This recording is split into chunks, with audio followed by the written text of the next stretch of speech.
Okay, let's unpack this. Welcome to the deep dive. Today, we're really diving deep into just this incredibly rich and intricate narrative from a set of ancient Chinese texts.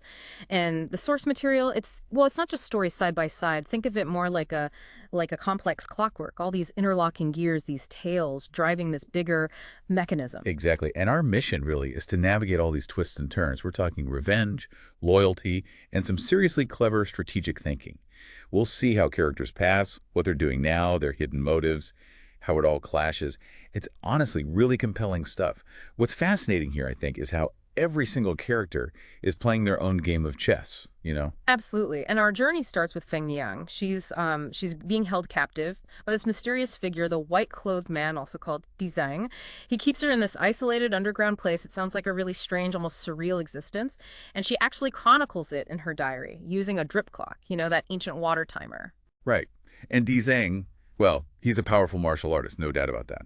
But he's also gravely ill, and he's being hunted by old enemies.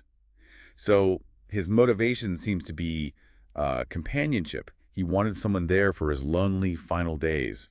The text even mentions his face getting this mysterious and tragic blush when he talks about being sick. It really hints at the sadness underneath it all. Okay, but here's where things get really unexpected. Feng Yang discovers something shocking. There's this secret room, foul-smelling apparently, and inside is someone she thinks is a madman.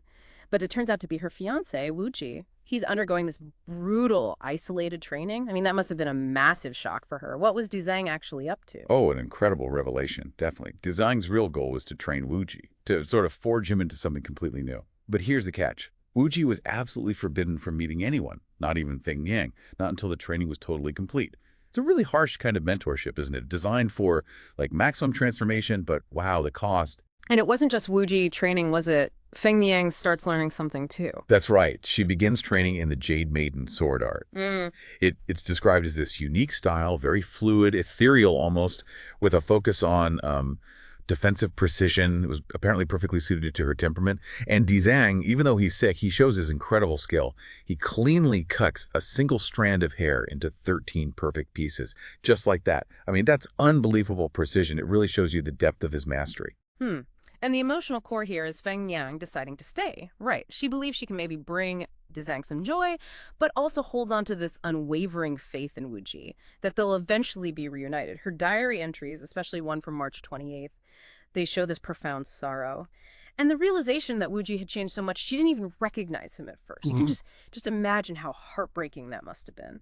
Okay, so leaving that eerie isolation behind, Wu Ji emerges. But he's definitely not the same man. He's got this singular focus, revenge, and one of his first targets is Liao Ba. This guy, Liao Ba, he's apparently been living in constant fear after some past run-in with Wu Ji. He used to be formidable, but now he's spending a fortune on security, just haunted by Wu Ji. And Wu Ji's reappearance is just, well, incredibly dramatic. He shows up at Liao Ba's casino and proceeds to win 14 consecutive 3-6s with dice. I mean, that's almost impossible, right? He racks up this enormous sum, 160,840 taels of silver, enough to completely ruin Liao Ba. It's not just luck, It showcases his control, his precision, a direct result of that brutal training. And it highlights Wu Ji's principle, as the text calls it. He doesn't like owing anyone, and he doesn't like anyone owing him. His initial plan apparently was just total destruction for Liao Ba, to make him lose his family and never be able to hold his head up again. Pretty harsh. But then something unexpected happens. Yes, exactly. Just as Wu Ji is about to, collect or finalize the ruin, this mysterious stranger steps in. Zheng Yuxiang, known as Jade-Faced Little Meng Chang. He just pays Liao Ba's entire massive debt. And his reason. Liao Ba had once shown kindness to his friend. Now, if you connect this to the bigger picture, it really shows that intricate network. Favors, loyalties, honor. It's all woven together in this martial world. It's not just about fighting. Right, and Wu Ji's reaction is fascinating. He just walks away, leaves the money. Because of this act of friendship from a stranger, it completely changes his plan against Liao Ba. It really does. His own principle is sort of upheld, but in a way that avoids the utter destruction he first intended. It feels like a test, maybe, of his new self. Okay, so just when things seem a bit clearer for Wu Ji, another layer of complexity pops up. He meets Li Nilian. She's beautiful, disguised as a man, and uses a whip. They have this exchange, kind of playful but sharp, and then she pretends to collapse. Wu Ji tries to help naturally, but Bam, it's a trap. Set by someone named Xuanyuan Yugong. Who is this guy, and how did he manage to trick Wuji? Ah, Xuanyuan Yiguang. He's a master of disguise and tracking, ironically known as the #1 loser gambler.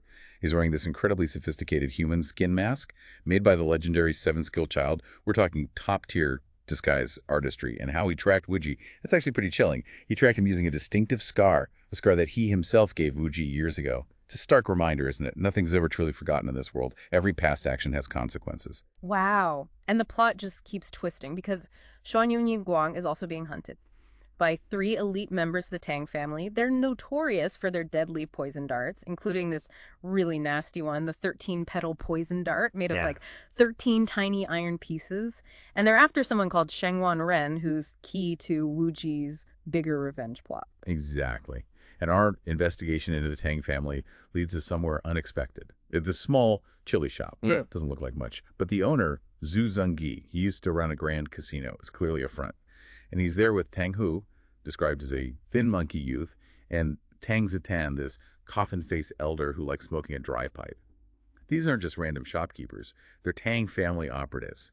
And they're discussing something interesting. They're puzzled because Wuji got hit by one of their poison darts, which usually kills within an hour, like clockwork. But somehow, he survived. They can't figure it out. It hints that maybe Wuji isn't quite what they expect. And amongst all these Tang family members, the real mastermind emerges, doesn't he? Tang Yu. He looks young, unassuming, but he's revealed as this chillingly effective strategist. His reputation precedes him, cold-hearted, ruthless, and disowning of kin. There are even rumors he killed, 99 people in one night? Yeah. That's terrifying. How does someone like that approach strategy? Kang Yu's approach is brutally pragmatic, terrifyingly so. He decides to wipe out Kiao Wen, the leader of the Great Wind Hall's local branch, which seems like a big deal, some kind of martial arts syndicate maybe. And not just Kiao Wen, but all 43 of his men, before he even confronts Wuji and his reasoning. It's pure calculation. He wants to prevent Wuji from using Kiao Wen's men as human shields. Human shields against their poison darts. Exactly. The Tang family values those darts. They're precious, maybe difficult to make or limited in number. Tang Yu sees Kiao Wen's men as obstacles to the efficient use of his best weapons against his main target, Wu Ye. It raises a big question, doesn't it? What kind of mind plans with such brutal, detached efficiency? For him, lives are just resources on a strategic map. It's incredibly cold. But then there's that moment with Kiao Wen himself. He's initially willing to betray his own organization to save his skin, which maybe fits Tang Yu's cynical view, but when Tang Yu confronts him, Kiao Wen chooses a different end. He goes down fighting, striking out in defiance. That must have been unexpected for Tang Yu. I think so. It's a small moment, but powerful. It subtly undermines Tang Yu's purely cynical view of human nature.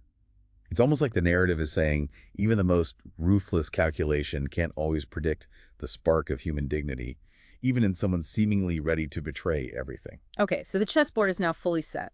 We're heading towards the ultimate mind game. Both Tang Yu and Wu Ji, working completely independently, come up with almost identical plans. It's uncanny. Right. They both plan to use Xuanyuan Yuguang as bait, and the location is specific, the Lion Forest and its Flower Moon Pavilion tea house. Let's break down Tang Yu's trap first. What's his setup? Tang Yu's plan is intricate. He arranges for Xuanyuan Yuguang to be cornered by Tang Zitan, Tang Heng, and Zhu Zengyi. And it's chilling how he thinks of them basically as expendable. Their job is to draw Wuji in. Wuji, thinking he sees an opportunity, will attack. But waiting hidden in the crowd, likely disguise himself, is Tang Yu. Tang Yu is a master of disguise, remember, and also wields this deadly yin force. He plans to strike a fatal blow when Wuji least expects it. His confidence comes from believing Wuji underestimates them, especially because Tang Yu deliberately let Wuji survive the poison dart earlier to give him a false sense of their capabilities, perhaps, make him overconfident. A false sense of security. Devious. But Wu Ji isn't just walking into it blindly, is he? He has his own counterplan. He figures the Tang family won't risk hitting innocent bystanders with those valuable darts. Smart. So his plan is to flood the tea house. Fill it with members of the Great Wind Hall, all disguised as ordinary folks. This creates chaos, right? It neutralizes the Tang's advantage with the darts and forces them into close combat. And in close quarters, Wu Ji, with his sword skills honed by Zhang, he expects to dominate. But how does Wu Ji even know he's potentially facing Tang Yu, this hidden mastermind? That's a fantastic question, and it highlights Wuji's own intelligence. He identifies the yin force that was used to kill Kiao Wen. Now, yin force is described as this rare, sinister, internal martial art. It can kill without leaving much external trace. very distinctive if you know what to look for. Recognizing that specific force points Wuji directly toward suspecting Tang Yu's involvement. So even though Tang Yu is hidden, Wuji likely knows who he's really up against, or at least the level of opponent. This connection is just. It's brilliant storytelling. It shows the depth of both their martial knowledge and their strategic minds. They're reading the subtle clues. Wow, so the stage is perfectly set. Both are heading to the Lion Forest, to the Flower Moon Pavilion. Each one believes they've set the perfect, inescapable trap for the other. It's just building towards this epic, unpredictable clash. Intellect, deception, martial skill, it's all going to collide. So, stepping back, what does this all really mean? This deep dive, I think it shows us just how intricate planning, hidden identities, this whole web of personal principles, how it can drive a narrative forwards, like a masterclass in strategic storytelling, and maybe in the dynamics of conflict itself. Absolutely. You've got these unexpected turns, the constant double crossing, but also these moments of sacrifice for loyalty. And then there's the chilling coldness of pure strategic genius. Like with Tang Yu, the story really hammers home that those dangerous battles, they're often fought not just with swords or darts, but with wits, with understanding or misunderstanding human nature. Yeah. And it kind of leaves you thinking, doesn't it? In this world where everyone is masking their true intentions, constantly manipulating and trying to outsmart each other, what actually defines a master strategist? Is it the person who predicts every single variable? Or maybe it's the one who understands that sometimes, like with Qiao Wen, human dignity can just defy the plan. It really makes you wonder when deception is the name of the game for everyone involved, who can truly claim victory in the end.